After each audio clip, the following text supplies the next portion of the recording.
The dim light from Johnny Depp's office window spilled over the sleek, polished desk where a dozen unread scripts lay in a haphazard pile. Outside, the Los Angeles skyline glittered in the dusk, but inside, the room was quiet. Too quiet. Johnny leaned back in his chair, rubbing the bridge of his nose, the faint sound of classical guitar drifting from the old record player in the corner. It was one of those rare moments when the chaos of his world seemed far away, and yet, his mind was anything but still. His assistant, Amanda, stood by the door, tablet in hand, rattling off his schedule for the week. "You've got the premiere on Tuesday, the interview with Rolling Stone on Wednesday, and the charity gala Friday night. They also want to confirm your attendance for the Cannes Film Festival next month." Johnny waved her off, his voice a low murmur. "Just pencil it in. We'll see." Amanda paused, studying him. She had worked with him long enough to recognize the signs. His usual quick wit and easy charm were nowhere to be found. Instead, there was something else in his demeanor. Restlessness. "Johnny, are you okay?" she ventured, her voice soft but concerned. He didn't answer immediately, his gaze fixed on the skyline as though searching for something beyond the city lights. "You ever feel like you're just going through the motions?" he asked finally, his voice heavy. "Like you're running so fast, you don't even know why anymore?" Amanda hesitated, unsure how to respond. Johnny wasn't usually this introspective, at least not out loud. "I think everyone feels like that sometimes," she offered. "But you've got everything people dream of." "Yeah," he interrupted with a dry laugh. "Everything but a purpose." Before Amanda could respond, Johnny's phone buzzed on the desk, breaking the silence. He glanced at the screen, his brow furrowing slightly as he saw the name, Tessa Rivera. "Give me a minute," he said, his tone firm but not unkind. Amanda nodded and slipped out of the room, leaving Johnny alone with the call. He picked up the phone and answered. "Tessa. Long time. What's going on?" There was a brief pause on the other end, and then Tessa's voice came through, quiet but urgent. "Johnny, I wouldn't be calling if it wasn't important. I need your help." Johnny straightened in his chair, the weight in her voice pulling him from his own thoughts. "What's wrong?" "It's about a boy," she said, her voice catching slightly. "His name is Ethan. He's 10 years old, and he's sick. His mother can't afford the treatment he needs, and she's running out of options." Johnny leaned forward, resting his elbows on the desk, his mind already racing. "Tessa, slow down. Tell me everything." Johnny's pen rolled back and forth between his fingers as he listened to Tessa explain. Her voice trembled, heavy with emotion, but she pushed through. "Ethan's mom, her name's Lily. She works 3 jobs just to keep them afloat.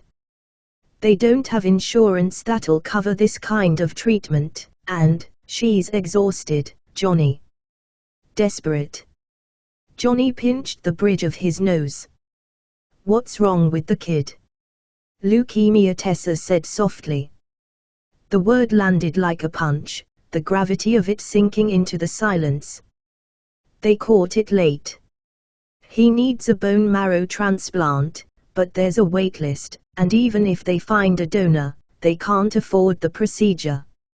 Johnny exhaled deeply, his fingers brushing over the edge of a framed photo on his desk.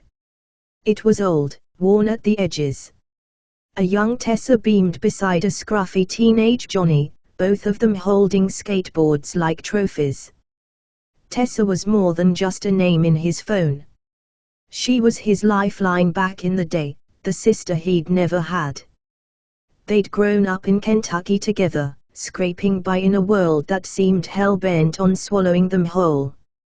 When he hit rock bottom early in his career, She'd been the one to drag him out of it. Tess, he said, his voice quieter now, why me?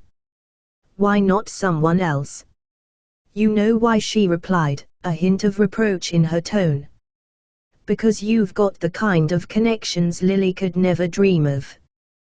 Because you're not the guy who turns his back on someone who needs help. Her words struck a nerve, digging past the layers of apathy and cynicism he'd been building around himself. And because, she added, her voice softer now, I'm asking you, Johnny. For Ethan Sake, and for me. Johnny stared at the photo again, the memories flooding back unbidden.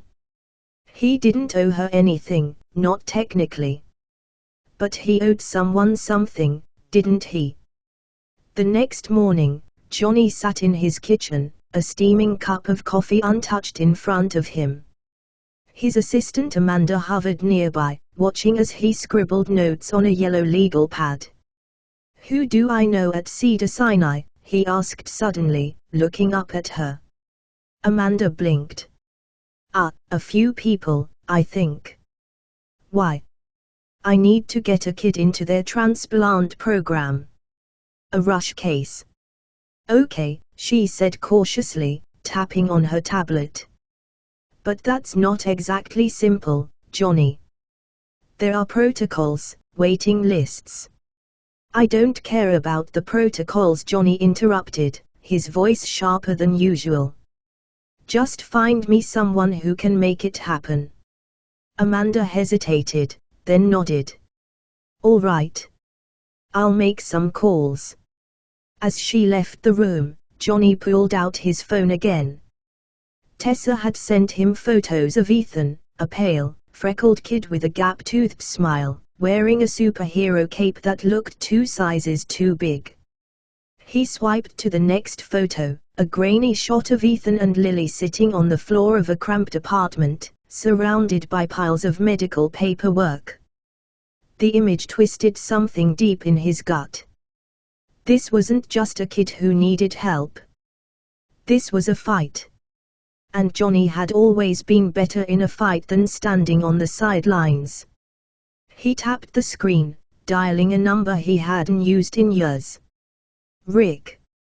It's Johnny. Listen, I need a favor. Johnny paced the dimly lit hallway of his LA home, his phone pressed tightly to his ear. Outside, the city buzzed with its usual frenzy, but in Johnny's world, everything was quiet, almost too quiet.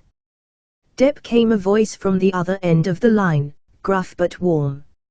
It was Rick, a producer Johnny had worked with on several projects back in his heyday. Been a long time. What's going on? I wouldn't call if it wasn't important, Rick, Johnny said, his voice steady but low. I've got a kid, a little boy. He needs a bone marrow transplant. Fast. Rick was silent for a moment, then exhaled. That's not exactly my department, Johnny. You know that. Yeah, but you've got connections, Rick. And connections make things happen. Another pause. All right. I know some people over at Cedar Sinai. I can get you a meeting, but no promises. This isn't the kind of thing you can fix with a check. I don't need promises, Johnny said quickly. Just a foot in the door. Fine, Rick replied.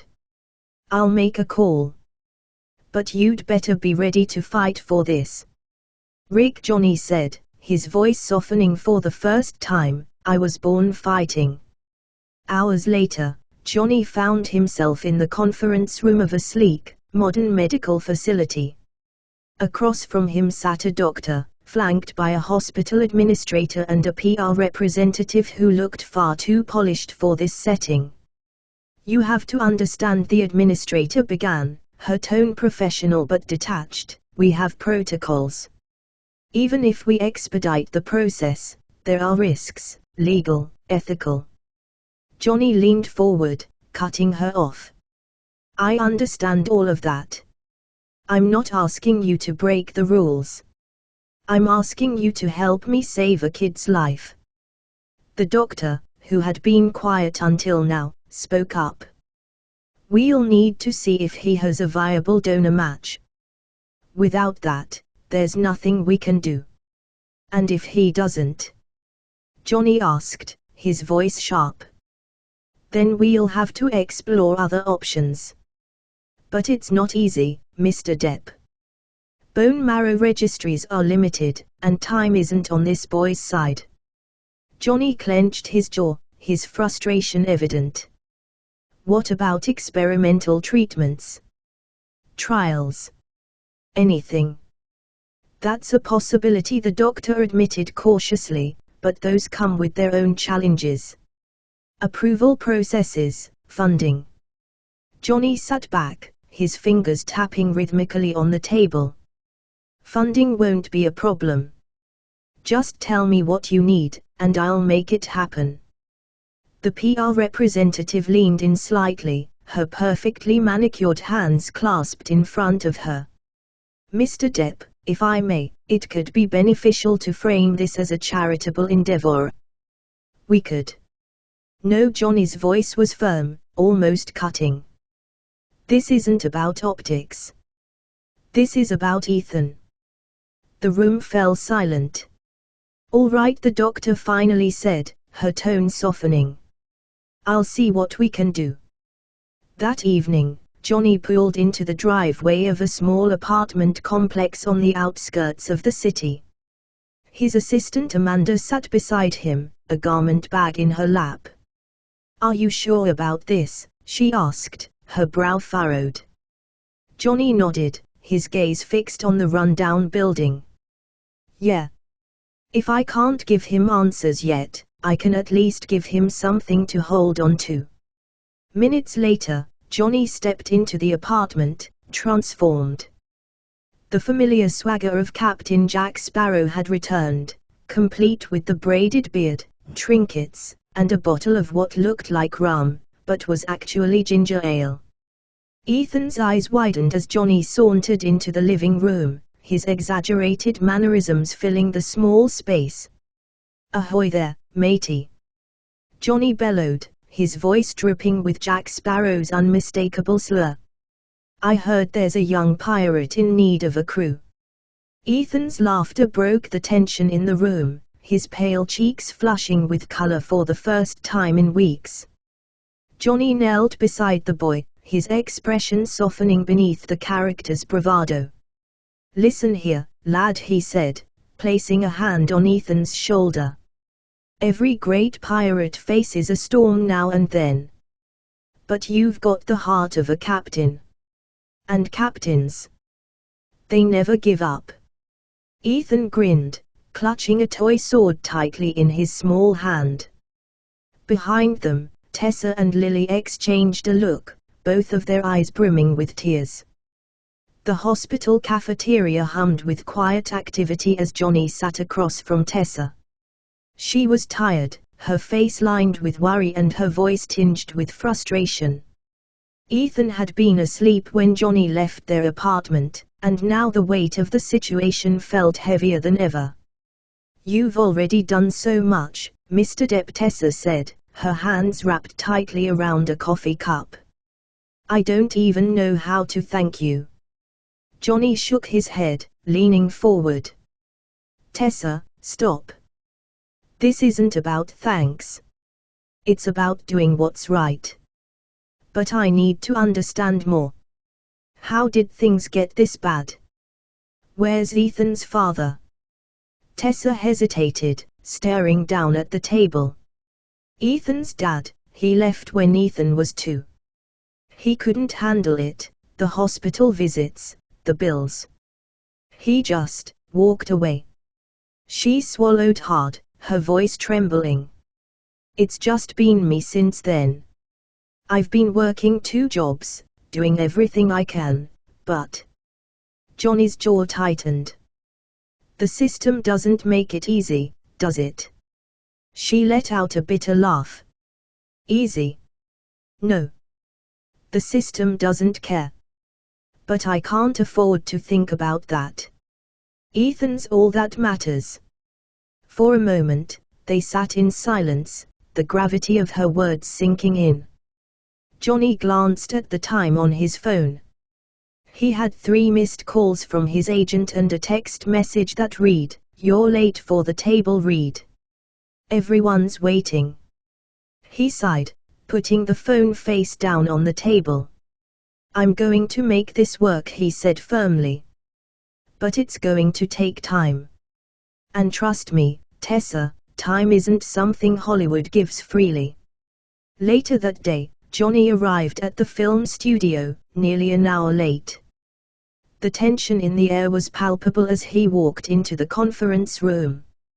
His co-stars were seated around a long table, scripts in hand, their faces a mixture of annoyance and concern. The director, a sharp-eyed woman with a no-nonsense demeanor, stood at the head of the table. "Nice of you to join us, Johnny," she said coolly. "Sorry," Johnny replied, sliding into his seat. "Something came up." "That seems to be a pattern lately," she said, her tone sharp. "This project is important, Johnny. We need you here, fully here." Johnny nodded, flipping open his script. But as the table read began, his mind wandered. He could hear the ticking of the clock, feel the weight of the texts piling up on his phone. Every moment here felt like a moment stolen from Ethan, from Tessa, from the fight that truly mattered. When the session ended, Johnny's agent cornered him in the hallway. "What's going on, Depp?" she demanded, her arms crossed. "You're distracted, you're late, and people are starting to talk." Johnny ran a hand through his hair, his frustration bubbling to the surface. "I've got something bigger going on right now, all right? Something that actually matters. And this doesn't," she shot back. "This is your career, Johnny.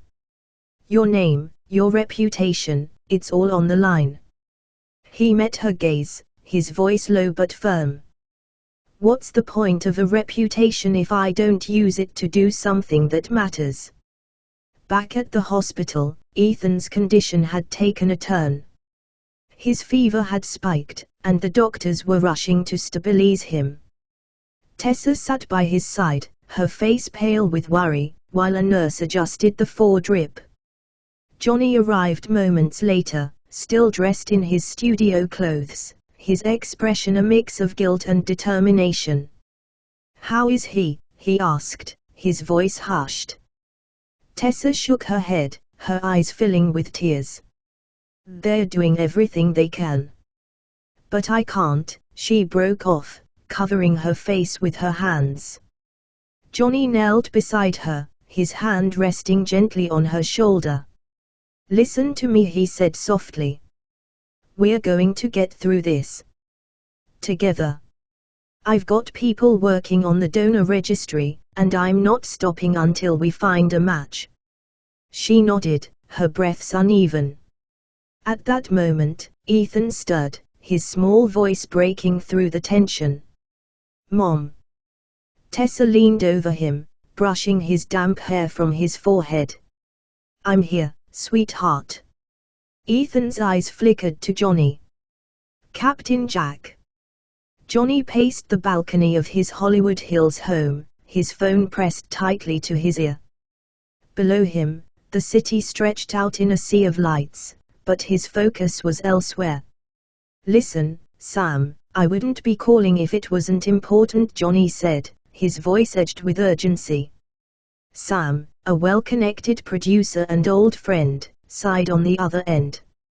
"You're asking me to pull strings at a private hospital that's booked months out. That kind of favor doesn't come cheap, Johnny." "I don't care what it costs," Johnny snapped. "It's for a kid who doesn't have months to wait."